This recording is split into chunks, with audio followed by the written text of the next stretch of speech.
ಹರೇ ರಾಮ. ಈಶ್ವರೋ ಗುರುರಾತ್ಮೇತಿ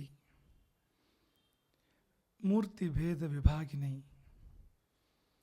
ವ್ಯೋಮವದ್ವ್ಯಾಪ್ತದೇಹಾಯ ದಕ್ಷಿಣಾಮೂರ್ತಯೇ ನಮಃ. ಶ್ರೀ ಶಂಕರಾಚಾರ್ಯ ವಿರಚಿತ ಉಪದೇಶ ಪಂಚಕದ ಮೊದಲ ಶ್ಲೋಕದ ಉತ್ತರಾರ್ಧದ ಆರಂಭ. ಪಾಪೌಘ ಪರಿಧೂಯತ. ಮಠದೊಳಗೆ ಪುಣ್ಯದ ಮಾತನ್ನಾಡಬೇಕು, ಧರ್ಮದ ಮಾತನ್ನಾಡಬೇಕು, ಆದರೆ ದಿನಾ ಪಾಪದ ಮಾತನ್ನಾಡೋದು ಯಾಕೆ ಅಂತ ಕೇಳಬೇಡಿ. ಯಾಕೆಂದರೆ ಪಾಪವನ್ನು ಮಾಡಬಾರ್ದು, ಮಾಡಿಬಿಟ್ರೆ ಆಡಿಬಿಡಬೇಕು ಅದನ್ನು. ಅದೇ ತಾತ್ಪರ್ಯ. ಈ ಇಡೀ ಪ್ರವಚನ, ಈ ಪಾಪೌಘ ಪರಿಧೂಯತ ಅನ್ನೋ ಭಾಗದ ಪ್ರವಚನ ಸರಣಿಯ ಮುಖ್ಯ ಕೇಂದ್ರ ಇರೋದೇ ಅಲ್ಲಿ ಅಂತ. ಪಾಪ ಮಾಡಬಾರದು, ಮಾಡಿಬಿಟ್ರೆ ಆಡಿಬಿಡಬೇಕು, ಅದನ್ನು ಹೇಳಿಬಿಡಬೇಕು ಅದನ್ನು. ಆಗ ಅದು ಪರಿಹಾರ ಆಗತ್ತೆ ಅಂತ. ಆ ಪ್ರಾಯಶ್ಚಿತ್ತದ 4 ಪಾದಗಳ ಕುರಿತು ನಿನ್ನೆ ಮಾತನಾಡುತ್ತಾ ಇತ್ತು. ಉಪಸ್ಥಾನಂ, ವ್ರತಾದೇಶ, ಚರ್ಯಾಶುದ್ಧಿ, ಪ್ರಕಾಶನಂ, ಪ್ರಾಯಶ್ಚಿತ್ತಂ ಚತುಷ್ಪಾದಂ ವಿಹಿತಂ ಧರ್ಮಕರ್ತೃಭಿ. ಧರ್ಮಕ್ಕೆ ಹೇಗೆ 4 ಪಾದಗಳೋ ಹಾಗೆ ಪ್ರಾಯಶ್ಚಿತ್ತಕ್ಕೂ ಕೂಡ 4 ಪಾದಗಳು. ಉಪಸ್ಥಾನ, ಪ್ರಕಾಶನ, ವ್ರತಾದೇಶ ಮತ್ತು ಚರ್ಯಾಶುದ್ಧಿ ಎನ್ನುವ 4 ಪಾದಗಳು. ಉಪಸ್ಥಾನ ಅಂದರೆ ಯಾರು ಧರ್ಮ ನಿರ್ಣಯವನ್ನು ಮಾಡ್ತಾರೋ ಅವರ ಬಳಿ ಹೋಗುವಂಥದ್ದು. ಪ್ರಕಾಶನ ಮಲ್ಲಿ ಹೇಳ್ಕೊಳ್ಳುವಂಥದ್ದು. ವ್ರತಾದೇಶ ಅಂದರೆ ಅವರು ಆದೇಶ ಮಾಡ್ತಾರೆ ಏನು ಮಾಡಬೇಕು, ಮುಂದಕ್ಕೆ ಪರಿಹಾರ ಹೇಗೆ ಅಂತ. ಚರ್ಯಾಶುದ್ಧಿ ಅಂದರೆ ಶುದ್ಧ ಆದ್ನೋ ಇಲ್ಲವೋ ನೋಡ್ಕೊಳ್ಳುವಂಥ ಒಂದು, ಅದಕ್ಕಿರುವಂಥ ಒಂದು ಪರೀಕ್ಷೆ. ತಾನು ಶುದ್ಧನಾದನೋ ಇಲ್ಲವೋ, ಪಾಪ ಹೋಯ್ತೋ ಇಲ್ಲವೋ ಅಂತ ನೋಡ್ಕೊಳ್ತಕ್ಕಂಥ ಒಂದು ಆತ್ಮಪರೀಕ್ಷೆ. ಈ 4 ಪಾದಗಳಲ್ಲಿ ಪ್ರಾಯಶ್ಚಿತ್ತ ಇದೆ. ಅದರಲ್ಲಿ ನಿನ್ನೆ ಉಪಸ್ಥಾನದ ಬಗ್ಗೆ ಹೇಳಿದೆವು ಸ್ವಲ್ಪ. ಬಳಿ ಸಾರಬೇಕು, ಅಂತಹವ್ರ ಬಳಿ ಸಾರಬೇಕು. ಅದೇ ನಿನ್ನೆ ಕೋರ್ಟ್ ಬಗ್ಗೆ ಮಾತನಾಡ್ತಾ ಇದ್ವು. ಕೋರ್ಟಿನ ಮೂಲ ಕಲ್ಪನೆ ಇಲ್ಲಿದೆ. ಕೋರ್ಟಿನ ಮೂಲ ಕಲ್ಪನೆಯಲ್ಲಿ ತಪ್ಪಿತಸ್ಥನೇ ಕಂಪ್ಲೇಂಟ್ ಕೊಡಬೇಕು, ತನ್ನ ಮೇಲೆ ಕಂಪ್ಲೇಂಟ್ ಕೊಡಬೇಕು. ಮತ್ತು ಎಲ್ಲವೂ ಚೆನ್ನಾಗಿದ್ದಾಗ ವ್ಯವಸ್ಥೆ ಹೇಗಿರುತ್ತೆ ಅಂದರೆ, ತಪ್ಪು ಮಾಡಿದವನೇ ಹೋಗಿ ಕಂಪ್ಲೇಂಟ್ ಕೊಡ್ತಾನೆ, ಅನ್ಯಾಯ ಆಗಿದೆ ನನಗೆ ಅಂತ. ಅನ್ಯಾಯ ಎಲ್ಲಿಗೆ? ಜೀವಕ್ಕೆ ಅನ್ಯಾಯ ಆಗಿದೆ. ಬಹಿರಂಗದಿಂದ ಅಂತರಂಗಕ್ಕೆ ಅನ್ಯಾಯ ಆಗಿದೆ. ನನ್ನ ಬುದ್ಧಿ, ಮನಸ್ಸು, ಇಂದ್ರಿಯಗಳು ಆತ್ಮಕ್ಕೆ ಮೋಸ ಮಾಡಿದ್ದಾವೆ, ಆತ್ಮಕ್ಕೆ ಕಲೆ ಬಿದ್ದಿದೆ, ಕಳಂಕ ಬಂದಿದೆ. ಇನ್ನು ದೂರನ್ನು ಹೊತ್ತುಕೊಂಡು ತಪ್ಪಿತಸ್ಥನೇ ಧರ್ಮಮೂರ್ತಿಗಳ ಬಳಿಗೆ, ನ್ಯಾಯಮೂರ್ತಿಗಳ ಬಳಿಗೆ ಹೋಗ್ತಾನೆ. ನ್ಯಾಯಮೂರ್ತಿಗಳು ಅವರು ವೇದಜ್ಞರಾಗಿರಬೇಕು, ಧರ್ಮಜ್ಞರಾಗಿರಬೇಕು. ಅದನ್ನು ನಿನ್ನೆ ಚರ್ಚೆ ಮಾಡಿದೆ. ಎಂಥವರಾಗಿರಬೇಕು ಅವರು ಅಂತ ಅನ್ನೋದನ್ನು, ಅಂಥವರ ಬಳಿ ಸಾರಬೇಕು ಅವನು ಅಂತ. ಅವರಾದರೂ ಎಲ್ಲಾದರೂ ಕೂತ್ಕೊಂಡು ನ್ಯಾಯ ನಿರ್ಣಯ ಮಾಡೋ ಹಾಗಿಲ್ಲ, ಧರ್ಮ ನಿರ್ಣಯ ಮಾಡೋ ಹಾಗಿಲ್ಲ. ಅದನ್ನು ಇವತ್ತು ಇಲ್ಲಿ ಹೊರಟಿರೋದು. ಅವರು ಎಲ್ಲಿ ಈ ಧರ್ಮ ನಿರ್ಣಯ ಮಾಡಬೇಕು? ಒಬ್ಬನ ತಪ್ಪಿತಸ್ಥನೋ ಅಲ್ವೋ, ಅವನೊಳಗೆ ಪಾಪ ಇದೆಯೋ ಇಲ್ಲವೋ, ಎಷ್ಟಿದೆ, ಹೇಗೆ ಹೋಗುತ್ತೆ ಅದು, ಯಾವ ದಂಡದಿಂದ, ಯಾವ ಪ್ರಾಯಶ್ಚಿತ್ತದಿಂದ ಆ ಪಾಪ ಹೋಗುತ್ತೆ. ಪಾಪ ಹೋಗಿಸೋಕೆ ಅಂತ ಬಂದಿರೋದು, ಈ ಶಿಕ್ಷೆ ಅನ್ನೋದೇ ಬಂದಿರೋದು ಪಾಪ ಹೋಗಿಸೋಕೆ ಅನ್ನೋ ಕಾರಣಕ್ಕೋಸ್ಕರವಾಗಿ. ಅದಕ್ಕೆ ಶಾಸ್ತ್ರ ಏನು ಹೇಳುತ್ತೆ ಅಂದರೆ, ಪ್ರಾಯಶ್ಚಿತ್ತಂ ಯದಾ ದದ್ಯಾತ್ ದೇವತಾಯತನಾಗ್ರತಃ ಅಂತ. ದೇವರ ಸನ್ನಿಧಿಯಲ್ಲಿ ಮಾಡಬೇಕು ಅಂತ. ದೇವತಾಯತನಾಗ್ರತಃ ಅಂತ ಎಲ್ಲೂ ಅಲ್ಲ. ತಮ್ಮ ಮನೇಲಿ ಕೂತ್ಕೊಂಡು ಧರ್ಮ ನಿರ್ಣಯ ಕೊಡೋದಲ್ಲ, ಇನ್ನೆಲ್ಲೋ 4 ಜನ ಸೇರೋಲ್ಲಲ್ಲ. ಯಾವುದಾದ್ರೂ ದೇವರುಗಳ ಅಥವಾ ಮಹಾದೇವರುಗಳ ಸನ್ನಿಧಿಯಲ್ಲಿ ಮಾಡಬೇಕು ಅಂತ. ಯಾಕೆಂದರೆ ವಾತಾವರಣ ಇರುತ್ತೆ ಅಲ್ಲಿ ಅಂತ, ಬೇರೆಯೇ ವಾತಾವರಣ ಇರುತ್ತೆ. ನಮ್ಮ ದೇವರು ಇರೋದೇ ಹೌದಂತ ಅನಿಸ್ಬಿಟ್ಟು ಸುಳ್ಳು ಹೇಳೋಕ್ಕಾಗೋದಿಲ್ಲ. ಅಲ್ಲಿ ಸತ್ಯನೇ ಹೇಳಬೇಕಾಗತ್ತೆ. ಈಗಲೂ ಅದು ಯಾವುದೋ ಒಂದು ರೂಪದಲ್ಲಿದೆ. ಭಗವದ್ಗೀತೆ ಪುಸ್ತಕ ಮಟ್ಕೊಂಡು ಅಥವಾ ಇನ್ನೊಂದು ಕುರಾನ್ ಮಟ್ಕೊಂಡು ನಾನು ಸುಳ್ಳು ಹೇಳೋದಿಲ್ಲ, ಸತ್ಯವನ್ನು ಹೇಳ್ತೇನೆ ಅಂತ ಪ್ರಮಾಣ ಮಾಡಿಸ್ತಾರೆ ಈಗಲೂ ಕೂಡ. ಅದು ಇಲ್ಲಿ ಪೂರ್ಣ ರೂಪದಲ್ಲಿದೆ. ಸಂಪೂರ್ಣ ದಿವ್ಯವಾದ, ಅಂದರೆ ಪಾಪಕ್ಕೆ ಸಂಪೂರ್ಣ ಪ್ರತಿಕೂಲವಾಗಿರ್ತಕ್ಕಂಥ, ಧರ್ಮಕ್ಕೆ ಪುಣ್ಯಕ್ಕೆ ಸಂಪೂರ್ಣ ಅನುಕೂಲವಾಗಿರ್ತಕ್ಕಂಥ ಒಂದು ವಾತಾವರಣ. ಪೂರ್ತಿ ದಿವ್ಯ. ಯಾವ ಕಡೆ ತಿರುಗಿದ್ರೂ ಶುಭವೇ ಕಾಣಬೇಕು, ದಿವ್ಯವೇ ಕಾಣಬೇಕಲ್ಲಿ. ಅಲ್ಲಿ ಹೋಗಿ ಕುಳಿತು ಧರ್ಮ ನಿರ್ಣಯ ಕೊಡಬೇಕು ಹೊರತು ಎಲ್ಲೋ ಅಲ್ಲ. ಕಟ್ಟೆ ಮೇಲೂ ಕೂತ್ಕೊಂಡಲ್ಲ, ಯಾರದ್ದೋ ಮನೆಯಲ್ಲ, ಇನ್ನೆಲ್ಲೋ ಅಲ್ಲ. ದೇವತಾಯತನಾಗ್ರತ, ಅಥವಾ ಅದು ವಿವರಣೆ ಕೊಡ್ತಾರೆ. ದೇವಾಯತನೇತ್ಯಾದಿನ ಉಕ್ತಂ ಪುಣ್ಯತೀರ್ಥಾದೇರಪ್ಯುಪಲಕ್ಷಣಂ. ಯಾವುದಾದ್ರು ಪುಣ್ಯತೀರ್ಥ, ದೇವಾಲಯೇ, ನದೀ ತೀರೆ, ಶುಚೌ ದೇಶೆ, ಸಭಾಸ್ಥಲೆ ಉಪವಿಶ್ಯ ಯಥಾಶಾಸ್ತ್ರಂ ಪ್ರಾಯಶ್ಚಿತ್ತಂ ನಿರ್ದಿಶೇತ್. ದೇವಾಲಯೇ, ನದೀ ತೀರೆ, ದೇವಸ್ಥಾನವೇ ಅದು ನದಿ ತೀರ ಅಂದರೆ. ಅದಕ್ಕಿಂತ ಮಿಗಿಲಾದ ಪರಿಣಾಮ ಇದೆ ಅದಕ್ಕೆ, ನದಿ ತೀರಕ್ಕೆ. ನಮ್ಮಲ್ಲೆಲ್ಲ ಹೇಗೆ ಅಂದರೆ, ಮೊದಲೆಲ್ಲ ಅಗ್ರಹಾರಗಳನ್ನು ಎಲ್ಲಿ ಕಟ್ತಾ ಇದ್ದು ಅಂದರೆ ನದಿ ತೀರದಲ್ಲಿ. ಇಡೀ ನಮ್ಮ ಸಂಸ್ಕೃತಿ ಬೆಳೆದಿದ್ದೇ ನದಿ ತೀರದಲ್ಲಿ, ಪುಣ್ಯ ನದಿಗಳ ತೀರದಲ್ಲಿ. ಜನವಸತಿಗೆ ಅವರು ಆಯ್ದುಕೊಳ್ತಾ ಇದ್ದಿದ್ದೆ ನದಿ ತೀರವನ್ನು. ಇವತ್ತು ಈಗ ದೊಡ್ಡಪೇಟೆ, ಬೆಂಗಳೂರು, ಮುಂಬೈ ಅಂತ ನಾವು ಹೇಗೆ ಯೋಚನೆ ಮಾಡ್ತೇವೆ ಹೋಗಿ ವಸತಿ ಮಾಡೋದಕ್ಕೆ, ಅವತ್ತು ಹೇಗೆ ಅಂದರೆ ಆವತ್ತಿನ ದಿನ ಕಾಲದಲ್ಲಿ ಮೊದಲನೇ ಅಗತ್ಯ ಜೀವನಕ್ಕೆ ನದಿ ಅಂತ. ಹಾಗಾಗಿ ನೀರಿಗೂ ಜೀವನ ಅಂತ ಹೆಸರಿದೆ ಅಂತ. ಆ ಪ್ರವಾಹ ಹರಿದು ಹೋಗುವಾಗ ನಮ್ಮ ಕಲ್ಮಶಗಳು ಹೋಗ್ತವೆ ಹರಿದು ಅಂತ, ನಮ್ಮ ಪಾಪಗಳು ಹೋಗ್ತವೆ ಅಲ್ಲಿ ಅನ್ನೋ ಒಂದು ಭಾವ ಎಲ್ಲಕ್ಕೂ ಬೇಕು ಅಂತ. ಹಾಗೆ ಅವಗಾಹನ ಸ್ನಾನ ಮಾಡಬೇಕು, ಹೋಗಿ ಬಚ್ಚಲಮನೆಯಲ್ಲಿ ಸ್ನಾನ ಮಾಡೋದಲ್ಲ. ಮುಳುಗಿ ಪ್ರವಾಹಾಭಿಮುಖ, ಪ್ರವಾಹದ ಮೂಲದ ಕಡೆಗೆ ಎಲ್ಲಿಂದ ಹರಿದು ಬರ್ತಾ ಇದೆಯೋ ಆ ಕಡೆ ತಿರುಗಿ 3 ಬಾರಿ ಮುಳುಗೆದ್ದು ಸ್ನಾನ ಮಾಡಬೇಕು. ಪ್ರತಿನಿತ್ಯವೂ ತ್ರಿಕಾಲ ಸ್ನಾನ ಮಾಡಬೇಕು. ಅದೊಂದು ವಾತಾವರಣ ಬೇರೆ ನದಿ ಪರಿಸರದಲ್ಲಿ ಇದ್ದರೆ. ಹಾಗಾಗಿ ದೇವಾಲಯೇ, ನದಿ ತೀರೆ, ಶುಚೌ ದೇಶೆ, ಶುಚಿಯಾದ ಪ್ರದೇಶದಲ್ಲಿ, ಅತ್ಯಂತ ನಿರ್ಮಲವಾದ ಪ್ರದೇಶದಲ್ಲಿ ಹಾಗಿರಬೇಕು. ಅದು ಸುತ್ತ ಕಸ ಕಡ್ಡಿ ಕಲ್ಮಶ ಕಂಡ್ರೆ ಮನಸ್ಸಿನ ಮೇಲೂ ಪರಿಣಾಮ ಇರುತ್ತೆ ಅದರದ್ದು. ಅದು 100ಕ್ಕೆ 100. ನಿಮಗೂ ನೀವು ನೋಡ್ಕೊಳ್ಳಿಬೇಕಾದ್ರೆ ಗೊತ್ತಾಗತ್ತೆ ಅಂತ. ಎಲ್ಲ ಸ್ವಚ್ಛವಾಗಿದ್ದರೆ, ಜೋಡಿಸಿಟ್ಟಿದ್ರೆ ಎಲ್ಲವನ್ನು, ಮನಸ್ಸು ಸ್ವಚ್ಛವಾಗಿ ಜೋಡಿಸಿಟ್ಟಾಗಿರುತ್ತೆ ಒಂಥರ. ಅದೇ ಎಲ್ಲ ಚೆಲ್ಲಾಪಿಲ್ಲಿಯಾಗಿ ಬಿದ್ದುಕೊಂಡಿದ್ದರೆ ಮನಸ್ಸು ಕೂಡ ಹಾಗೆ ಆಗುತ್ತೆ ಅಂತ, ಗಜಿಬಿಜಿ ಆಗುತ್ತೆ ಮನಸ್ಸು ಕೂಡ. ಅದೇನು ಬಹಿರಂಗ ಅಂತರಂಗಗಳ ಮಧ್ಯೆ ಅಷ್ಟು ನಿಕಟ ಸಂಬಂಧ ಇದೆ, ನೋಡಿದ ಕೂಡಲೇ ಹಾಗಾಗತ್ತೆ ನಮ್ಮ ಮನಸ್ಸು ಕೂಡ. ಹಾಗಾಗಿ ಶುಚೌ ದೇಶೆ, ಶುಚಿ ಅಂದರೆ ಬರೀ ಕ್ಲೀನ್ ಅಂತಷ್ಟೇ ಅರ್ಥ ಅಲ್ಲ ಅಂತ. ಈಗ ಕೆಲವು ವಸ್ತುಗಳಿಗೆ ಕೆಲವು ಒಳ್ಳೆ ಪರಿಣಾಮ ಬೀರೋ ಶಕ್ತಿ ಇರುತ್ತೆ, ಕೆಲವು ವಸ್ತುಗಳಿಗೆ ಪ್ರತಿಕೂಲ ಪರಿಣಾಮ ಬೀರೋ ಶಕ್ತಿ ಇರುತ್ತೆ.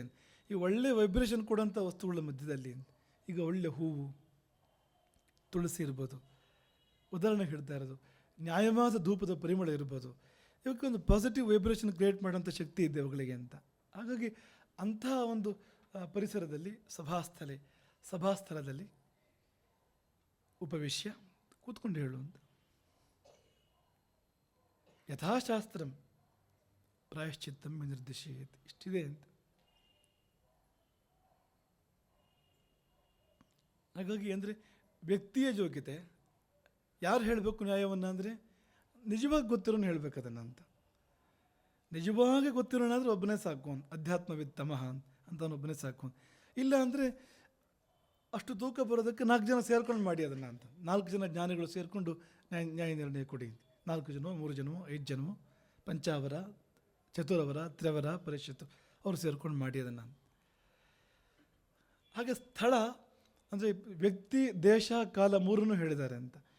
ದೇಶ ಯಾವುದು ಅಂದರೆ ಇಂಥ ಪ್ರದೇಶ ಅಂತ, ಧರ್ಮಮಯವಾಗಿರ್ತಕ್ಕಂಥ ದಿವ್ಯವಾಗಿರ್ತಕ್ಕಂಥ ಪರಿಸರದಲ್ಲಿ ನಿರ್ಣಯ ಕೊಡಬೇಕು ಅಂತ. ಮತ್ತು ಕಾಲ ಯಾವುದು ಅಂದರೆ ಕಾಲ ಅದೇ ಕಾಲ, ಅವನು ಬರ್ತಾನಲ್ಲ ಕಾಲಕ್ಕೆ ಮಾತ್ರ ಅಂತ, ಅದೇ ಕಾಲ ಅಂತ. ಈಗ ಡಾಕ್ಟ್ರ್ ಹತ್ರ ಹೋಗೋ ಕಾಲ ಯಾವುದು ಅಂದರೆ ನೀನು ನೋವು ಆದ ತಕ್ಷಣ ಹೋಗುವಂಥ ಮುಹೂರ್ತ ಬಂತು ಅಂತ ಅರ್ಥ ಆಯ್ತು ಅಂತ. ಈ ಮುಹೂರ್ತ ವಾಚನ ಮಾಡ್ತಾರಲ್ಲ, ಸುಲಗ್ನೆಯ ಸಾವಧಾನ, ಸುಮುಹೂರ್ತೆ ಸಾವಧಾನ. ಅದು ಈಗ ಮಾಲೆ ಬದಲಾಯಿಸ್ಕೋಬೇಕಾದ್ರೆ ಮತ್ತೊಂದಕ್ಕೆ ಮುಹೂರ್ತ. ಈಗ ಡಾಕ್ಟ್ರ್ ಹತ್ರ ಹೋಗೋ ಮುಹೂರ್ತ ಯಾವುದು ಅಂದರೆ ಈ ಸುಲಗ್ನೆಯ ಸಾವಧಾನ, ಅದೇ ನೋವಾಗತ್ತಲ್ಲ, ಅದೇ ಮಂಗಲವಾದ್ಯ ಅಂತ ಲೆಕ್ಕ ಅಂತ, ಹೋಗು ಸೀದಾ ಅಂತ. ನಿಜವಾಗಿಯೂ ಪ್ರಕೃತಿ ತಾನಾಗಿ ಮಾಡುವಂಥ ಮಂಗಲವಾದ್ಯ ಅದು, ಅಲಾರ್ಮ್ ಅದು. ಹೋಗು ಡಾಕ್ಟ್ರ್ ಹತ್ರ ಹೋಗು ಅಂತ ಹೇಳುತ್ತೆ ಅದು ಅಂತ. ಏನೋ ಆಗ್ತಾ ಇದ್ದೇವೆ ಒಳಗಡೆ ವ್ಯತ್ಯಾಸ ಅಂತ. ನೋವು ಅಂದ್ರೆ ಅದೇ ಅಂತ, ಅದೊಂಥರ ಪ್ರಕೃತಿಗಾಗೋ ನೋವು ಅಂತ. ತನ್ನ ಮಗು ಹಾಳಾಗ್ತಾ ಇದೆಯಲ್ಲ ಅಂತ, ನಾ ಕೊಟ್ಟ ಶರೀರ ಅದೇನೋ ಆಗ್ತಾ ಇದೆಯಲ್ಲ, ಹದಗೆಡ್ತಾ ಇದೆಯಲ್ಲ ಅಂತ, ಹೋಗು ನೋಡ್ಕೋ ಏನು ಅಂತ. ಹಾಗಾಗಿ ಇಲ್ಲೂ ಹಾಗೆ ಅಂತ. ಯಾವಾಗ ಅವನಿಗೆ ತಪ್ಪಿನ ಅರಿವಾಯಿತೋ, ಯಾವ ಕ್ಷಣದಲ್ಲಿ, ಆ ಕ್ಷಣದಲ್ಲಿ ಹೋಗುವಂತ, ಪರಿಷತ್ತನ್ನು ಕೊಡಿಸುವಂತ, ಪರಿಷತ್ತಿನ ಮುಂದೆ ಹೋಗಿ ಹೇಳ್ಕೋಬೇಕು, ಅವರು ಧರ್ಮ ನಿರ್ಣಯ ಕೊಡಬೇಕು ಅಂತ. ಎಷ್ಟು ಆಶ್ಚರ್ಯಕರವಾಗಿದೆ ಅಂದರೆ, ಅವರು ವ್ರತಾದೇಶ ಮಾಡಬೇಕು, ಮಾಡಿದ ಮೇಲೆ ಅವರೂ ಪ್ರಾಯಶ್ಚಿತ್ತ ಮಾಡ್ಕೋಬೇಕಂತೆ. ಪ್ರತಿಯೊಂದು ಧರ್ಮ ನಿರ್ಣಯ ಕೊಟ್ಟ ಮೇಲೆ ಅವರು ಕೊಟ್ಟವರು ಕೂಡ ಮಾಡ್ಕೋಬೇಕು ಅಂತ. ಮೊದಲೇ ಆರಂಭದಲ್ಲೇ ಹೇಳ್ತಾರೆ ಅದನ್ನು. ಪ್ರಾಯಶ್ಚಿತ್ತಂ ಯದಾ ದದ್ಯಾತ್ ದೇವತಾಯತನಾಗ್ರತ. ನೀನು ದೇವ್ರ ಮುಂದೆ ಕೊಡದೆ ಎಲ್ಲೆಲ್ಲೋ ಕೊಟ್ಟು ಏನೇನೋ ಮಾಡಿದರೆ ಪ್ರಾಯಶ್ಚಿತ್ತವೇ ಇಲ್ಲ ಅದಕ್ಕೆ ಅಂತ. ಅಂದರೆ ಆ ಪಾಪಕ್ಕಾರೂ ಪ್ರಾಯಶ್ಚಿತ್ತ ಇದೆ. ಈಗ ಹೇಗೋ ಕೊಟ್ಟು ಧರ್ಮನಿರ್ಣಯ ಕೊಟ್ಟರೆ ಅದಕ್ಕೆ ಪ್ರಾಯಶ್ಚಿತ್ತವೇ ಇಲ್ಲ ಅದಕ್ಕೆ. ಅವನು ಹಾಳಾಗಿ ಹೋಗೋದೇ, ಅವನು ಇನ್ನೊಂದು ಜೀವನದಲ್ಲಿ ಆಟ ಆಡಿದವನು, ಸುಮ್ಮನೆ ಕೈ ಹಾಕಿದವನು, ಅವನಿಗೆ ಕ್ಷಮೆನೇ ಇಲ್ಲ. ಒಂದು ವೇಳೆ ನ್ಯಾಯವಾಗಿ ಈ ಸರಿಯಾದ ಸ್ಥಾನದಲ್ಲಿ ದೇವತಾಯತನಾಗ್ರತ ಅಂತಹ ಪರಿಸರದಲ್ಲಿ ಹೋಗಿ ತನಗೆ ತಿಳಿದಂಥ ಒಳ್ಳೆ ನಿರ್ಣಯ ಕೊಟ್ಟ ಮೇಲೆ ಕೂಡ ಆತ್ಮಕೃಚ್ಛ್ರಂ ತತಃ ಕೃತ್ವ, ಆತ್ಮಕೃಚ್ಛ್ರ ಮಾಡ್ಕೊ, ನೀನು ಪ್ರಾಯಶ್ಚಿತ್ತ ಮಾಡ್ಕೊ. ಜಪಯಿದ್ವೈ ವೇದ ಮಾತರಂ. ಕೃಚ್ಛ್ರ ಮಾಡ್ಕೊಂಡು, ಕೃಚ್ಛ್ರ ಅಂದರೆ ಪ್ರಾಯಶ್ಚಿತ್ತ, ಅದು ಅದ್ರ ಮುಂದೆ ಬರುತ್ತೆ ಕೃಚ್ಛ್ರ ಅಂದರೆ ಏನು ಅಂತ. ಅದು ಮಾಡಿಕೊಂಡು ಯಥಾಶಕ್ತಿ ಗಾಯತ್ರಿಯನ್ನು ಜಪಿಸು. ನಿನಗೇನು ದೋಷ ಬಂತೋ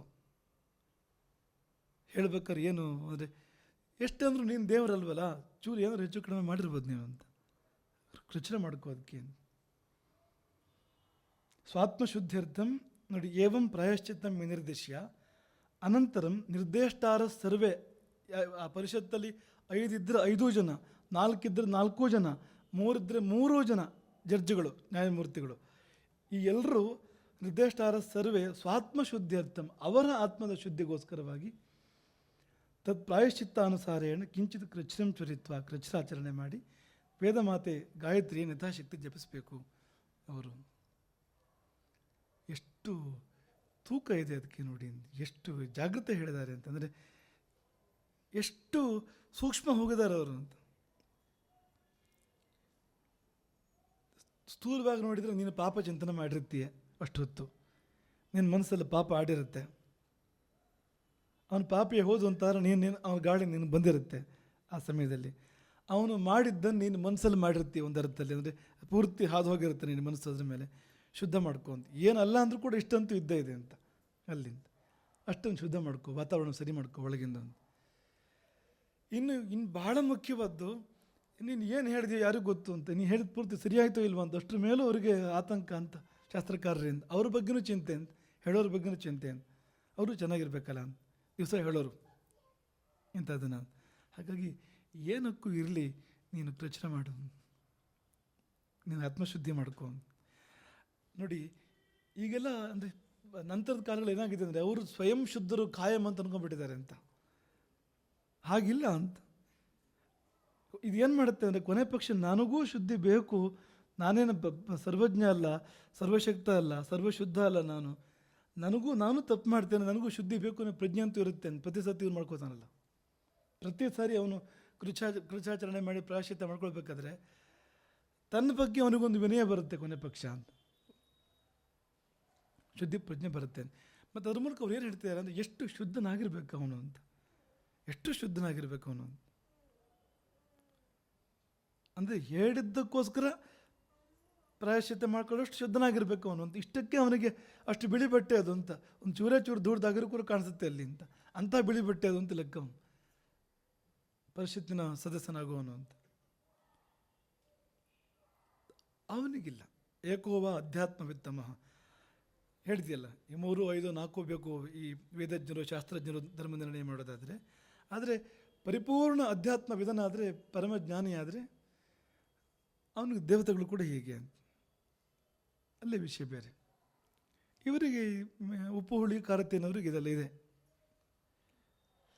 ಹೀಗೆ ಇದೆಲ್ಲ ನಿರ್ದೇಶನ ಮಾಡಿದ್ದಾರೆ ಅಂತಂದರೆ, ಪಾಪ ಪರಿಹಾರಕ್ಕೆ ಆ ಪ್ರಾಯಶ್ಚಿತ್ತ ವಿಧಾನಕ್ಕೆ ಸ್ಥಳ ಪರಿಸರ ಎಷ್ಟು ಚೆನ್ನಾಗಿರಬೇಕು ಅದಕ್ಕೆ. ಪಾಪದ ಜಾಗದಲ್ಲೇ ಹೋಗಿ ನಾವು, ಅಂದರೆ ಪಾಪ ತುಂಬಿರೋ ಜಾಗದಲ್ಲೇ ಹೋಗಿ ಚಿಂತನೆ ಮಾಡಿದರೆ ಆ ಪಾಪವೇ ಪ್ರೇರಣೆ ಕೊಡುತ್ತೆ ನಮಗೆ, ಒಳ್ಳೆ ಪ್ರೇರಣೆ ಕೊಡೋದಿಲ್ಲ. ಅದನ್ನು ಒಳ್ಳೆ ಪ್ರೇರಣೆ ಕೊಡೋಂಥ ಸ್ಥಳ, ಅಂಥ ವೈಬ್ರೇಷನ್ಸ್ ಇರಬೇಕಲ್ಲಿ. ಅಲ್ಲಿರುವ ಎಲ್ಲವೂ ಗೋಡೆ ಕಿಟಕಿ, ಅಲ್ಲಿರೋ ಪ್ರತಿಯೊಂದು ಸಂಗತಿಗಳು ವ್ಯಕ್ತಿಗಳು ಎಲ್ಲರೂ ಕೂಡ ಧರ್ಮಮಯರಾಗಿರಬೇಕು. ಅಂಥ ಪರಿಸರಕ್ಕೆ ಹೋದಾಗ ನಿನಗೆ ಸರಿಯಾದ ಪ್ರೇರಣೆ ಬರುತ್ತೆ. ನಿನಗೆ ನಿನ್ನ ತಲೆಯಲ್ಲಿ ಭಗವಂತ ಕೂತ್ಕೊಂಡು ಮಾತಾಡ್ತಾನೆ ಆ ಸಮಯದಲ್ಲಿ. ಅದನ್ನೆಲ್ಲ ಜಾಗ್ರತೆ ಮಾಡು ಅಂತ ಹೇಳಿದರು. ಹೀಗೆ ಇಂಥವ್ರ ಮುಂದೆ ಹೋಗಿ, ಉಪಸ್ಥಾನದ ಭಾಗ ನಾವು ಹೇಳ್ತಾ ಇರೋಂಥದ್ದು, ಇಂಥವ್ರ ಮುಂದೆ ಹೋಗಿ ಪಾಪವನ್ನು ಹೇಳ್ಕೊ. ಪಾಪಂ ಪ್ರಖ್ಯಾಪಯೇತ್, ಪ್ರಖ್ಯಾಪನ ಅಥವಾ ಪ್ರಕಾಶನ ಅಂತ ಹೇಳ್ತಾರೆ. ಪಾಪಂ ಪ್ರಖ್ಯಾಪಯೇತ್ ಪಾಪಿ ಅಂತ, ಪಾಪಿ ಪಾಪವನ್ನು ಹೇಳ್ಕೋಬೇಕು ಅಂತಲ್ಲಿ ಹೋಗಿ. ದತ್ವಾ ಧೇನುಂ ತಥಾ ವೃಷಂ. ಸುಮ್ಮನೆ ಅಲ್ಲ, ಒಂದು ಗೋವು ಒಂದು ಒಂದು ಒಂದು ವೃಷಭ ದಾನ ಕೊಟ್ಟು ಆಮೇಲೆ ಮಾತಾಡುವಂಥ, ಸಮರ್ಪಣೆ ಮಾಡಿ ಮಾತಾಡುವಂಥ. ಈಗಲೂ ಇದೆ, ಫೀಸ್ ಕೊಡು ಕೋರ್ಟಿಗೆ ಅದು ಇದು ಅಂತ ಹೇಳ್ತಾರಲ್ಲ, ಈಗಲೂ ಕೊಡುವಂಥ ಬೇರೆ ಥರದಲ್ಲಿದೆ. ಅದು ತುಂಬ ಅಂದರೆ ಅದರ ವೈಬ್ರೇಷನ್ ಬೇರೆ, ವಾತಾವರಣ ಬೇರೆ ಅದರದ್ದು ಅಂತ. ಒಂದು ಗೋವು ಒಂದು ನಂದಿ ತಂದು ಎದುರಿಗಿಟ್ಟು ಅಲ್ಲಿ ಹೀಗೆ ಮಾಡಿಬಿಟ್ಟಿದ್ದೀನಿ, ಇಂಥದ್ದಾಗೋಗಿದ್ದೀನಿ ನನ್ನಿಂದ. ಅವನ ಜೀವಮಾನದಲ್ಲಿ ಮತ್ತೆ ತಪ್ಪು ಮಾಡೋಕ್ಕೆ ಸಾಧನೆ ಇಲ್ಲ ಅಂತ ಅನಿಸ್ಬಿಡುತ್ತೆ ನಮಗೆ ಅಂತ. ಈ ಥರ ಹೋದರೆ ಆ ಪ್ರಕ್ರಿಯೆ ಅದು ಇನ್ನೊಂದು ಸತಿ ಅವನ ಕೈಯಿಂದ ತಪ್ಪು ಮಾಡೋಕ್ಕೆ ಸಾಧ್ಯ ಇಲ್ವೇನೋ ಅಂತ. ಹಾಗಾಗಿ ದತ್ವಾ ಧೇನುಂ ತಥಾ ವೃಷಂ, ಅವ್ರಿಗೆ ಮತ್ತೆ ಬೇರೆ ಸಂಬಳ ಅಂತಿಲ್ಲ. ಹಾಗಾಗಿ ಇವನು ಹೋಗಿ ಒಂದು ನಂದಿಯನ್ನು, ಒಂದು ಗೋವನ್ನು ದಾನ ಮಾಡಬೇಕು ಅಥವಾ ಸಮರ್ಪಣೆ ಮಾಡಬೇಕು ಅಲ್ಲಿ ಹೋಗಿ. ಪಾಪದಲ್ಲಿ ಅಂತ, ಮಹಾಪಾಪದಲ್ಲಾದರೆ 3 ಗೋವನ್ನು ದಾನ ಮಾಡುವಂತ, ಅಲ್ಲಿ ಹೋಗಿ 3 ಗೋವನ್ನು ಕೊಟ್ಟು ಮಾತಾಡು ಅಂತ. ಅದು ಇದಲ್ಲ, ಅದು ಪರಿಹಾರ ಹೋಯ್ತು ಅಂತಲ್ಲ, ಅದು ನೀನು ಮಾತಾಡಬೇಕಾದ್ರೆ ಒಂದು 3 ಗೋವನ್ನು ಕೊಡು ಅಂತ, ಸಮರ್ಪಣೆ ಮಾಡೋದನ್ನ ಅಂತ. ಆ ಗೋವು ಅನ್ನೋದು ಅದ್ಭುತವಾಗಿರ್ತಕ್ಕಂಥ ಪಾಪ ಪರಿಹಾರಕ್ಕೆ, ಅದು ಅದ್ಭುತವಾಗಿರ್ತಕ್ಕಂಥದ್ದು. ಅದರ ದರ್ಶನವೇ ಪಾಪಹಾರ, ಸ್ಪರ್ಶನ ಪಾಪಹಾರ, ಅದರ ಪರಿಸರದಲ್ಲಿ ಇರೋದು ಪಾಪಹಾರ, ಅಂದರೆ ಅದು ಇರೋ ಗಾಳಿ ಪಾಪಹಾರಕವಾಗಿರುತ್ತೆ ಅಂತ. ಹಾಗೆ ಅದು ನೀಡುವ ಎಲ್ಲವೂ, ಅದು ಕ್ಷೀರದಿಂದ ಶುರು ಮಾಡಿ ಗೋಮಯದವರೆಗೆ ಏನೇನು ಕೊಡುತ್ತೆ ಎಲ್ಲವೂ ಪಾಪಹಾರ. ಪಾಪಕ್ಕೆ ನೇರ ಪ್ರತಿಕೂಲವಾಗಿರುವಂಥದ್ದು ಅಂತ ಗೋವು ಅಂದರೆ. ಹಾಗಾಗಿ ಮಧ್ಯೆ ಗೋವನ್ನು ನೀಡುವಂಥ, ಅದು ತಗೊಳ್ಳಿ, ಗಂಗೆ ಇದ್ದ ಹಾಗೆ ಅದು ಅಂತ. ಗೋವು ಅಂದರೆ ನೇರ ಪಾಪನಾಶ ಮಾಡ್ತಕ್ಕಂಥ ಒಂದು ಸಾಧನ. ಅದಕ್ಕೆ ಪಾಪ ಮಾಡಿದರೆ ಅದಕ್ಕೇನು ಹೇಳೋದು? ಹೋಗಿ ಅದ್ರ ಮೇಲೆ ಪಾಪ ಮಾಡಿದರೆ, ಗೋವಿನ ಮೇಲೆ ಕತ್ತಿ ಎತ್ತಿದರೆ, ದೊಣ್ಣೆ ಎತ್ತಿದರೆ ಏನು ಹೇಳೋದು ಅದಕ್ಕೆ? ಶಾಸ್ತ್ರ ಎಲ್ಲಿವರೆಗಿದೆ ಅಂದರೆ, ಈಗ ಭೂಮಿಯನ್ನು ಅಗಿಬಾರದು ಅಂತ ಶಾಸ್ತ್ರ ಹೇಳುತ್ತೆ, ಪೀಡಿಸ್ಬೇಡ ಭೂಮಿಯನ್ನು ಅಂತ. ಇವತ್ತೇನು ಪರಿಸರವಾದಿಗಳು ಇವತ್ತು ನಾವು ಮಾತಾಡ್ತೇವೆ, ಎಷ್ಟೋ ಮೊದಲು ಹೇಳಿಬಿಟ್ಟಿದೆ ಅಂತನ್ನೆಲ್ಲ. ಬಾವಿ ತೋಡೋಕ್ಕೋಸ್ಕರ ಕೂಡ ಮಾಡಬೇಡ ಆ ಕೆಲಸನ ಅಂತ. ಹಾಂ, ಗೋವಿಗೆ ಅನುಕೂಲ ಆಗೋದಾದರೆ ಮಾಡು ಅಂತ ಈಗ ಹೇಳಿದ್ವಿ. ಈ ನದಿ ಮಾರ್ಗ ಮಾಡಬೇಕು, ನದಿ ಮಾರ್ಗ ಮಾಡಬೇಕಾದ್ರೆ ಭೂಮಿನ ತೋಡಬೇಕಾಗತ್ತೆ ಉದ್ದಕ್ಕೂ. ಈಗ ಚಾಂದ್ರಗಿಂದಲ್ಲಿ ಮಾಡ್ತಾರಲ್ಲ ಈಗಲೂ ಕೂಡ. ಭಗೀರಥ ನದಿ ಮಾರ್ಗ ಮಾಡ್ಕೊಂಡು ಬಂದ ಅಂತ ಹೇಳ್ತಾರೆ. ಭಗೀರಥ ಖಾತಾವಚ್ಛಿನ್ನ ಜಲಪ್ರವಾಹ. ಗಂಗೆ ಅನ್ನೋದ್ರ ಬಗ್ಗೆ ಶಾಸ್ತ್ರೀಯ ವಿವರಣೆ ಏನಂದರೆ, ಭಗೀರಥ ಖಾತಾವಚ್ಛಿನ್ನ ಜಲಪ್ರವಾಹ. ಭಗೀರಥನ ಖಾತ ಅಂದರೆ ಅವನೇನು ತೋಡಿದಾನೆ ಅಲ್ಲಿಂದ ಇಲ್ಲಿವರೆಗೂ, ತೋಡಿದಾನೆ ಅಂತ ಬರುತ್ತೆ ಅಲ್ಲಿ, ಅಲ್ಲಿಂದ ಇಲ್ಲಿವರೆಗೂ ಏನು ಅವನು ದಾರಿಯನ್ನು ತೋಡ್ಕೊಂಡು ಹೋಗಿದ್ದಾನೆ, ಅಲ್ಲಿ ಬರುವ ನೀರಿಗೆ ಗಂಗೆ ಅಂತ ಹೆಸರು. ಆ ದಾರಿಯಲ್ಲಿ ಬಂದರೆ ಗಂಗೆ ಅಂತ ಹೆಸರು. ಉಳಿದಿದ್ದೆಲ್ಲ ಗಂಗೆ ಅಕ್ಕತಂಗಿ ಆಗ್ಬೋದು. ಗಂಗೆ ಅಂತ ಆಗಬೇಕಾದ್ರೆ ಭಗೀರಥ ಖಾತಾವಚ್ಛಿನ್ನ ಜಲಪ್ರವಾಹ ಆಗಬೇಕು, ಅದು ಅಲ್ಲೇ ಬರಬೇಕು, ಅಲ್ಲಿ ಆ ದಾರಲ್ಲೇ ಬರಬೇಕು ಅದು ಅಂತ, ಭಗೀರಥಿ ಅದು ಅಂತ. ಹಾಗೆ ನದಿ ಮಾರ್ಗ ಮಾಡೋದಾದರೂ ಅದು ಗೋವಿಗೆ ಉಪಕಾರ ಆಗೋದಾದರೆ ಮಾಡುವಂತ, ಅಲ್ಲಿ ಎಕ್ಸಂಪ್ಷನ್ ಇದೆ. ಇಲ್ಲಿಂದ ಮುಟ್ಟಬೇಡ, ಪ್ರಕೃತಿಯನ್ನು ಡಿಸ್ಟರ್ಬ್ ಮಾಡಬೇಡ, ತೊಂದರೆ ಕೊಡಬೇಡ ಅಂತಲೇ ಶಾಸ್ತ್ರ ಹೇಳೋದು. ಮಾಡಬಾರ್ದು ಅಂತಲೇ, ಮಾಡಿದರೆ ಪ್ರಾಯಶ್ಚಿತ್ತ ಹೇಳಿದೆ ಅದಕ್ಕೆ, ಮಾಡಿದ ಕೂಡಲೇ. ಹಾಗೆ ಗೋವು ತುಂಬ ದೊಡ್ಡ ಮಾಧ್ಯಮ. ಗೋವನ್ನು ಕೊಟ್ಟು ಮಾತಾಡಬೇಕು, ತ್ಯಾಗ ಮಾಡಿ ಮಾತಾಡಬೇಕು. ಇದೆಲ್ಲ ನಿಜವಾಗಿ ಅವನಿಗೆ ಪಶ್ಚಾತ್ತಾಪ ಆದರೆ ಮಾತ್ರ ಮಾಡ್ತಾನೆ, ಇದನ್ನೆಲ್ಲ ಇಲ್ಲಾಂದರೆ ಮಾಡೋದಿಲ್ಲ ಅವನು. ನಿಜವಾಗಿಯೂ ನನ್ನ ಆತ್ಮ ಕಲಂಕಿತವಾಗ್ತಾ ಇದೆ, ನಿಜವಾದ ಭವಿಷ್ಯ ಹಾಳಾಗ್ತಾ ಇದೆ, ಇಲ್ಲೇನೋ ನೋಡೋದ್ರ ಕಣ್ಣಿಗೆ ಚೆನ್ನಾಗಿರ್ಬೋದು, ಆದರೆ ಪಾಪಲಿಪ್ತವಾದ ಜೀವವನ್ನು ಹೊತ್ತು ಮುಂದೆ ತುಂಬ ನಾನು ಕೆಡುಕನ್ನು ಅನುಭವಿಸ್ತೇನೆ ಅಂತ ಅವನಿಗೆ ನೀ ಪ್ರಾಮಾಣಿಕವಾಗಿ ಅನಿಸಿದರೆ ಇದೆಲ್ಲ ಮಾಡ್ತಾನೆ ಅವನು. ಹುಡ್ಕೊಂಡು ಹೋಗ್ತಾನೆ ಎಲ್ಲಿ ಪಾಪ ಪರಿಹಾರ ಆಗುತ್ತೆ. ಈಗಲೂ ಹುಡ್ಕೊಂಡು ಹೋಗ್ತಾರೆ ಎಲ್ಲಿ ಪಾಪ ಪರಿಹಾರ ಆಗುತ್ತೆ ಅಂತ. ಆದರೆ ಅವ್ರಿಗೆ ಗೊತ್ತಿಲ್ಲ ಏನು ಮಾಡಬೇಕು ಅಂತ. ಯಾವ್ದಾದ್ರು ದೇವಸ್ಥಾನ ಕಟ್ತಾರೆ, 50 ಲಕ್ಷ ರೂಪಾಯಿ ಕೊಟ್ಟು ನನ್ನ ಪಾಪ ಎಲ್ಲ ಪರಿಹಾರ ಆಯಿತು ಅಂತ ಅಂದ್ಕೊಂಡಿರ್ತಾರೆ ಅಷ್ಟೇ. ಅದು ಆಗಿರೋದಿಲ್ಲ, ಅದು ಆಗಿರೋದೇ ಇಲ್ಲ. ಅದು ಪಾಪಂ ಪ್ರಖ್ಯಾಪಯೇದ್ ಪಾಪಿ ದತ್ವಾ ಧೇನುಂ ತಥಾ ವೃಷಂ ತಿಸ್ರೋಧೇನುರು ಮಹಾಪಾಪಿ ದತ್ವಾ ಪ್ರಖ್ಯಾಪಯೇನ್ ನರಹ. ಮಹಾಪಾಪ ಆದರೆ 1 ಗೋವಲ್ಲ 3 ಗೋವನ್ನು ಕೊಡು ಹೇಳಿ ಒಂದು ಎಚ್ಚರಿಕೆ ಹೇಳ್ತಾರೆ. ವಿತ್ತ ಶಾಠ್ಯಂ ನ ಕುರ್ವೀತ, ವಿತ್ತ ಶಾಠ್ಯ ಮಾಡಬಾರ್ದು. ಸತಿದ್ರವ್ಯೆ, ಈಗ ನಿಂಗೆ ಕೊಡೋಕ್ಕಿಲ್ಲ, ವಿಷಯ ಬೇರೆ. ನಿನಗೆ 3 ಗೋವು ಕೊಡೋ ಶಕ್ತಿ ಇಲ್ಲ, ಅದ್ರ ಬಗ್ಗೆ ಶಾಸ್ತ್ರ ಏನೂ ಹೇಳೋದಿಲ್ಲ. ಆದರೆ ವಿತ್ತ ಶಾಠ್ಯಂ ನ ಕುರ್ವೀತ, ನಿನ್ನ ಹತ್ರ ಇದ್ದು ನೀನು ಕೊಡದೇ ಇದ್ದರೆ ಅದಕ್ಕೆ ಕ್ಷಮೆ ಇಲ್ಲ. ವಿತ್ತ ಶಾಠ್ಯ ಅಂತ ಹೆಸರು. ಶಾಠ್ಯ ಅಂದರೆ ಮೋಸ, ವಂಚನೆ, ಅಂದರೆ ಒಳಗೊಂದು ಹೊರಗೊಂದು, ಅದಕ್ಕೆ ಶಾಠ್ಯ ಅಂತ ಹೆಸರು. ಮಾಯಿ ಅದಕ್ಕೆ ಇದೆ ಒಳಗಡೆಗೆ. ಇಲ್ಲ ಅಂತ ತೋರಿಸ್ತಾನೆ ಬಂದು, 3 ಇಲ್ಲ ಕೊಡೋಕ್ಕೆ ಶಕ್ತಿ ಇಲ್ಲ, 1 ಕೊಡಲ ಅಂತ ಕೇಳ್ತಾನೆ ಅವನು. ಅಲ್ಲ, ನಿನ್ನ ಪಾಪ ಪರಿಹಾರ ಆಗೋದಿಲ್ಲ. ಯಾಕೆಂದರೆ ನಿನಗಿನ್ನು ಹೋಗಿಲ್ಲ ಅದು, ಆ ಬುದ್ಧಿ ಅದು. ಇದೇ ಕೊಡೋದಿಲ್ಲ ಅಂತೀಯಲ್ಲ ನೀನು ಅಂತ.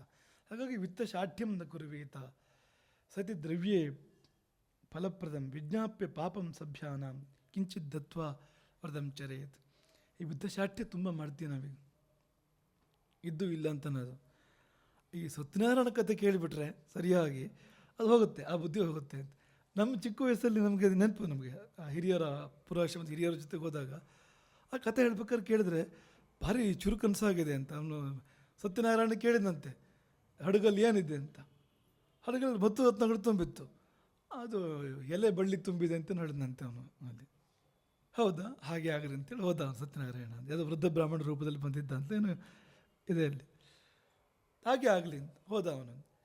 ಹಡಗು ತೇಲಕ್ಕೆ ಶುರುವಾಯಿತು ಇದ್ದಕ್ಕಿದ್ದಾಗೆ ಅಂತ. ಅರ್ಧ ಮುಳುಗಿದ್ದು, ಒಳಗಡೆ ಹೋಗಿದ್ದು ಭಾರದಿಂದಾಗಿ.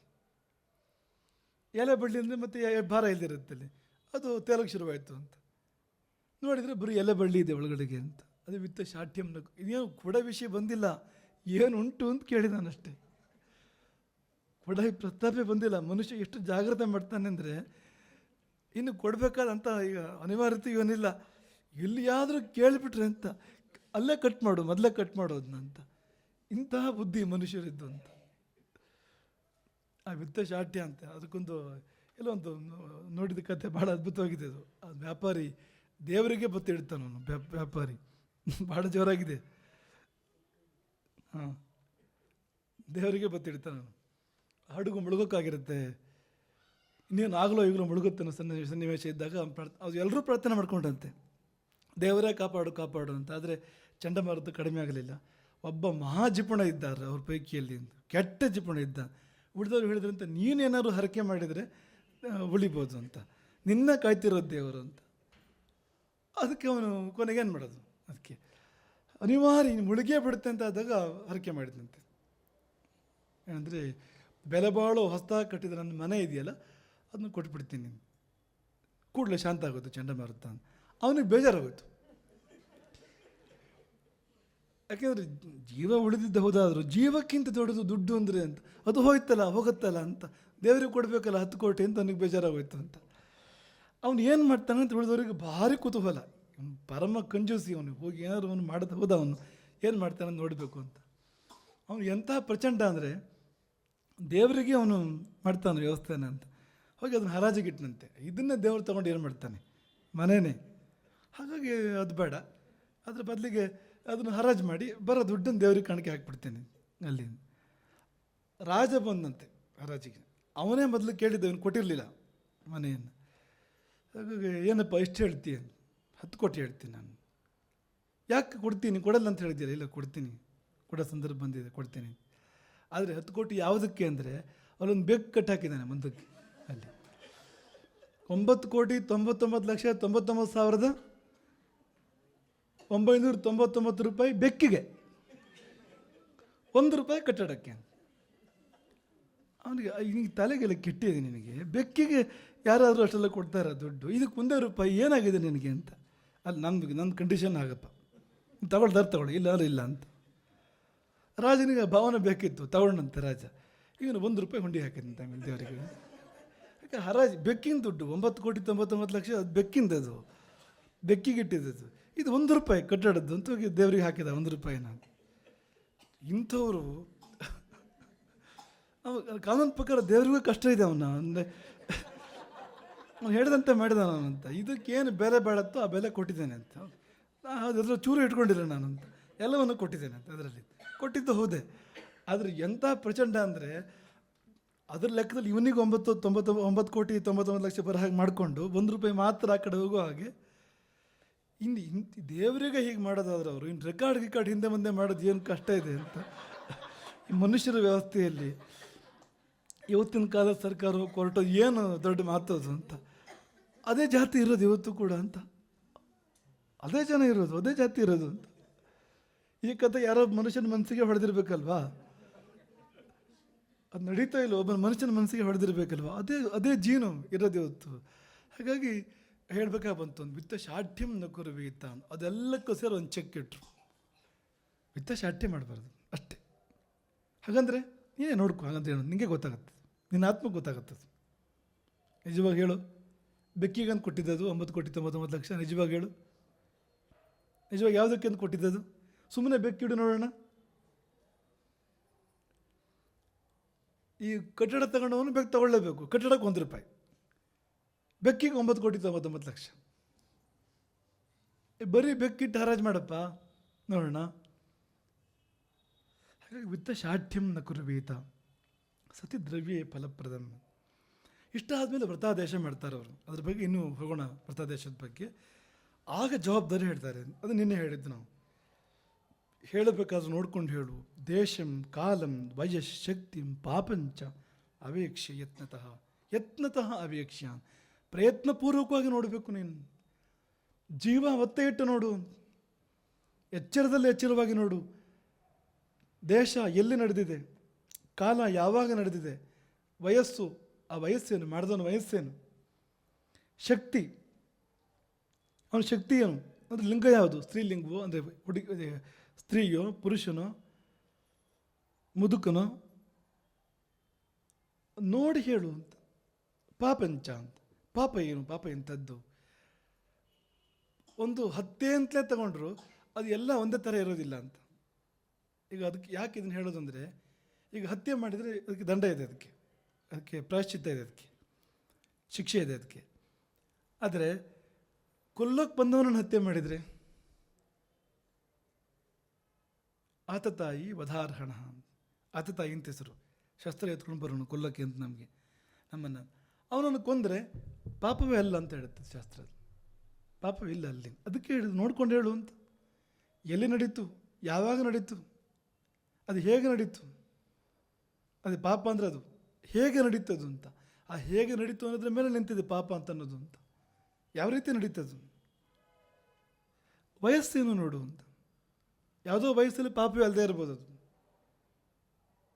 ಲಿಂಗ ನೋಡು ಅಂತ. ಯಾಕೆಂದರೆ ಹೆಣ್ಣಾದರೆ ಶಿಕ್ಷೆ ಕಡಿಮೆ ಮಾಡು ಅಂತ, ಅಷ್ಟು ಶಿಕ್ಷೆ ಕೊಡಬೇಡ ಅಂತ.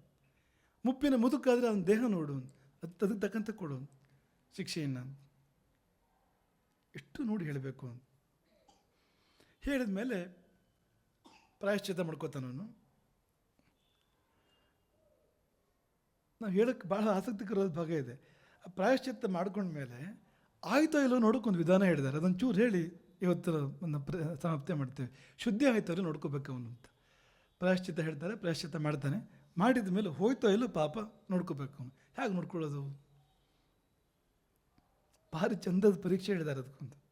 ಹೇಗೆ ನೋಡ್ಕೊಳ್ಳೋದು ಅಂದರೆ, ಕೃತ ಪ್ರಾಯಶ್ಚಿತ್ತ ಸರಿಯಾಗಿ ಮಾಡಿ ಆದಮೇಲೆ, ಅಂದರೆ ನಿನಗೆ ಡೌಟ್ ಇದ್ದರೆ ಮತ್ತು ಪ್ರಶ್ನೆ ಇಲ್ಲ, ನೀನು ಯಾರನ್ನೂ ಕೇಳೋಕ್ಕೆ ಹೋಗಬೇಡ, ನಿಮ್ಮ ಸರಿಯಾಗಿ ಮಾಡ್ಕೋ ಅಷ್ಟೇ. ನಿನಗೆ ಸಂದೇಹ ಇರಬಾರದು. ನಿನ್ನ ಪ್ರಕಾರ ಪ್ರಾಯಶ್ಚಿತ್ತ ಪೂರ್ತಿ ಆಗಿದೆ, ಸರಿಯಾಗಿ ಆಗಿದೆ ಅಂತಾದರೆ ಸ್ವಹಸ್ತೆ ಯವಸಂ ಗೃಹೀತ್ವ, ಕೈಯಲ್ಲಿ ಧಾನ್ಯವನ್ನು ಹಿಡ್ಕೊಂಡು ಗೋವನ್ನು ಕರಿಬೇಕಂತೆ. ಕೈಯಲ್ಲಿ ಧಾನ್ಯ ಹಿಡ್ಕೊಂಡು ಗೋವನ್ನು ಕರಿಬೇಕು. ಅದು ಪ್ರೀತಿಯಿಂದ ಬಂದರೆ ಗೋವು ಸಾಯಮಾಗತ್ಯ ಶ್ರದ್ಧಾನ ಭಕ್ಷಯತಿ. ತುಂಬ ಪ್ರೀತಿಯಿಂದ ಶ್ರದ್ಧೆಯಿಂದ ಅದನ್ನು ಸವಿದರೆ ತಿಂದರೆ ಹೋಗಿ ನೀನು ಪಾಪ ಹೋಗಿದೆ, ವ್ರತ ಮಾಡಿ ಸರಿಯಾಗಿದೆ. ಇಲ್ಲ ಅಂದರೆ ಮತ್ತೋಗು. ಹೀಗೊಂದು ವಿಧಾನ ಹೇಳಿದ್ದಾರೆ, ಪರೀಕ್ಷೆ ವಿಧಾನವನ್ನು. ಮನೆದನ ಅಲ್ಲ, ನಮ್ಮರು ಎಲ್ಲ ದಾರಿ ಹುಡುಕ್ತಾ ಇದ್ರಲ್ಲ ಎಲ್ಲ ಕಡೆಗೂ ಅಂತಲೇ. ಆಗ ಹೇಳಿದ್ದು, ದಿವಸ ಬರೋ ದನ ಆದರೆ ಹಿಡ್ಕೊಂಡು ಕೂಡ ಬರುತ್ತೆ ಪಾಪ. ಅದು ಅಯ್ಯೋ ನೀನು ಪಾಪಿ ಅಲ್ಲ ಅಂತ ಹೇಳ್ತಾ ಇಲ್ಲ, ಅದು ನೀನು ದಿವಸ ಕೊಡ್ತಿದ್ದೀಯಲ್ಲ ಅಂತ ಅಷ್ಟೇ. ಅದೆಲ್ಲ ಅದು ಭಾಳ ವಿಶೇಷ ಅದು ಗೋವದು.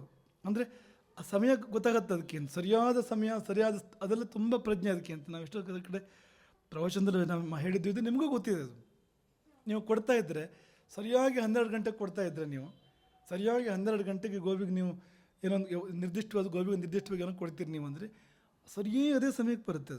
ಅದು ಏನು ವಾಚ್ ಕಟ್ಕೊಂಡಿಲ್ಲ, ಏನೂ ಇಲ್ಲ.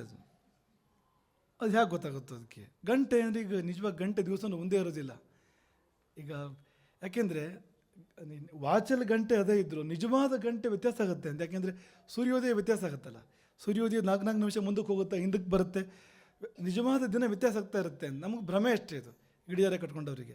ಇದು ನಮ್ಮೊಳಗಿನ ಅಗ್ರಿಮೆಂಟ್ ಅಷ್ಟೇ, 8 ಗಂಟೆ 10 ಗಂಟೆ ಅಂತ. ಅದಕ್ಕೆ ಅರ್ಥನೇ ಇಲ್ಲ. ಅದಕ್ಕೆ ನಿಜವಾಗಿ ನೋಡಿದಾಗ ಅರ್ಥನೇ ಇಲ್ಲ. ನಿಜವಾಗಿ ಸೂರ್ಯೋದಯ ಸೂರ್ಯಾಸ್ತ ಎರಡರ ಮಧ್ಯ ಬಿಂದುಗಳು, ಮಧ್ಯಾಹ್ನ ಮಧ್ಯರಾತ್ರಿ ಇದೆಲ್ಲ ಸಮಯ ಬಿಂದುಗಳು.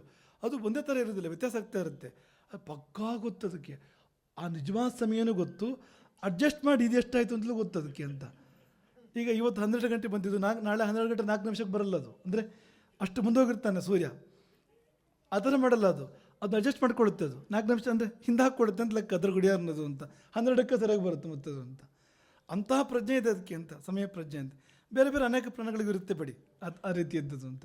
ಹಾಗೆ ಮನೆತನಕ್ಕೆ ಈ ಧಾನ್ಯ ಕೊಟ್ಟು ನಾ ಶುದ್ಧ ಅಂತ ಘೋಷಣೆ ಮಾಡಬೇಡ, ನಿಷ್ಪಕ್ಷಪಾತವನ್ನು ನಡಿಬೇಕು ಅದು ಅಂತ. ಸಹಜವಾದ ಒಂದು ಗೋವಿಗೆ ಅದು ಸಹಜ ವಾತಾವರಣದಲ್ಲಿ ಇರುವಾಗ ನೀನು ಸಹಜವಾಗಿ ನೀನು ಕೈಯಲ್ಲಿ ಧಾನ್ಯ ಇಟ್ಕೊಂಡು ಕರೆದ್ರೆ ಅದು ಗುರ್ಸುತ್ತೆ ಅಂತ, ಅದು ಗೊತ್ತಾಗುತ್ತೆ ಅದಕ್ಕೆ ಅಂತ,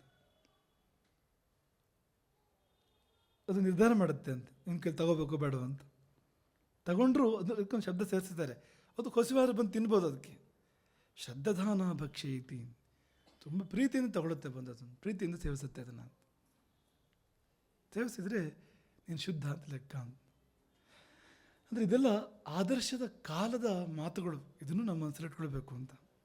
ಅಂದರೆ ಈ ಪ್ರಕೃತಿಯಲ್ಲಿ ವೈಷಮ್ಯ ಬರೋಕ್ಕಿಂತ ಮುಂಚೆ, ಈಗೆಲ್ಲ ಪ್ರಕೃತಿಯಲ್ಲಿ ವೈಷಮ್ಯ ಬಂದಮೇಲೆ ಮಳೆ ಬರೋ ಸಮಯದಲ್ಲಿ ಮಳೆ ಬರಲ್ಲ, ಚಳಿಯಾಗೋ ಸಮಯದಲ್ಲಿ ಚಳಿಯಾಗೋದಿಲ್ಲ.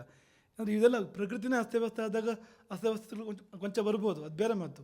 ಎಲ್ಲವೂ ಸಹಜವಾಗಿದ್ದಾಗ ಇದು ಹೀಗಾಗತ್ತೆ ಅಂತ ಗೋವು ಹೇಳುತ್ತೆ, ನೀನು ಸರಿ ಇದೆಯೋ ಇಲ್ವೋ ಹೇಳುತ್ತೆ ಅದು ಅಂತ. ಯಾಕೆಂದರೆ ಪಾಪಕ್ಕೆ ಪ್ರತ್ಯಕ್ಷ ಪ್ರತಿಕೂಲಿತವಾಗಿರ್ತಕ್ಕಂಥ ಒಂದು ಜೀವ ಅದು ಅಂತ. ಪಾಪವನ್ನು ಸೀದಾ ಪ್ರತಿಭಟಿಸುವಂಥ, ಪಾಪವನ್ನು ನಿರಾಸೆಗೊಳಿಸುವಂಥ, ನಾಶಗೊಳಿಸುವಂಥ ಒಂದು ಜೀವ ಆಗಿದೆ ಅಂತ ಅದು ಗುರುತಿಸಬಲ್ಲದು. ಅದು ನೀನು ಸಂಕೇತ ಕೊಡುತ್ತೆ ನಿನಗೆ ನೀನೇನು ಅಂತ ಅನ್ನೋದನ್ನು. ಅದ್ರ ಮೇಲೆ ನೀನು ಶುದ್ಧನಾಗಿದೆಯೋ ಇಲ್ಲೋ ನೀನು ತೀರ್ಮಾನ ಮಾಡ್ಕೋ. ಶುದ್ಧ ಆಗಿದೆ ಅಂತ ಅನಿಸಿದ್ರೆ ಹೋಗು, ಮುಂದಿನ ಕೆಲಸ ಮಾಡು. ಹರೇ ರಾಮ್.